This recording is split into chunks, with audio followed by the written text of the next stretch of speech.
আজকের এই বিজয় শুধু বিএনপির না, এই বিজয় গণতন্ত্রের, এই বিজয় বাংলাদেশের।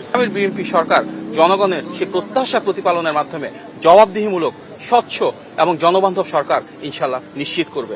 আমাদের নেতা ইনশাল্লাহ শহীদদের মায়েদের যে প্রত্যাশা সেটি পূরণ করবে। বিএনপি বাংলাদেশের সবচেয়ে বড় দল, জনপ্রিয় দল। বিএনপির সাথে জড়িয়ে রয়েছে বাংলাদেশের অপামর জনসাধারণের আবেগ, আকাঙ্ক্ষা এবং অনুভূতি। গণমানুষের দল, তৃণমূলের ক্ষমতায়নের দল, বাংলাদেশের স্বাধীনতা, সার্বভৌমত্ব এবং জাতীয়তাবাদের ধারক এই রাজনৈতিক দলটির প্রতি জনগণের যে অসাধারণ ভালোবাসা রয়েছে তারই বহিঃপ্রকাশ এই নির্বাচন, যেখানে আমরা দেখেছি অপ্রতিরোধ্য নিরঙ্কুশ বিজয়। আজকের এই বিজয় শুধু বিএনপির না, এই বিজয় গণতন্ত্রের, এই বিজয় বাংলাদেশের।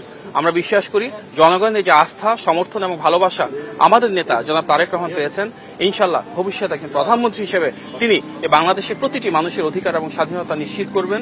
অবশ্যই নিশ্চিত করবেন রাষ্ট্রীয় মালিকানা, এবং আগামীর বিএনপি সরকার জনগণের সেই প্রত্যাশা প্রতিপালনের মাধ্যমে জবাবদিহিমূলক, স্বচ্ছ এবং জনবান্ধব সরকার ইনশাল্লাহ নিশ্চিত করবে। নতুন রিন গভীর থেকে পরিষ্কার করে কাপড়কে রাখে নতুনের মতো উজ্জ্বল। নতুন রিন অ্যাডভান্সড পাউডার। এই সরকার দীর্ঘ গণতান্ত্রিক পথযাত্রার পর অনেক গুম, খুন, হামলা, মামলা এবং মানবাধিকার লঙ্ঘনের উপর অনেক শহীদের ত্যাগ সংগ্রামের উপর দাঁড়িয়ে রয়েছে। সুতরাং আমাদের নেতা ইনশাল্লাহ শহীদদের মায়েদের যে প্রত্যাশা সেটি পূরণ করবে এবং আগামী বাংলাদেশে প্রতিটি মানুষের ভাগ্যের পরিবর্তন করবে, সমস্যার সমাধান করবে, এই দেশের স্বাধীনতা, সার্বভৌমত্ব এবং গণতন্ত্র অটুট রাখবে। এটি আমাদের নেতা সুনিশ্চিত করবে বলে আমরা বিশ্বাস করি।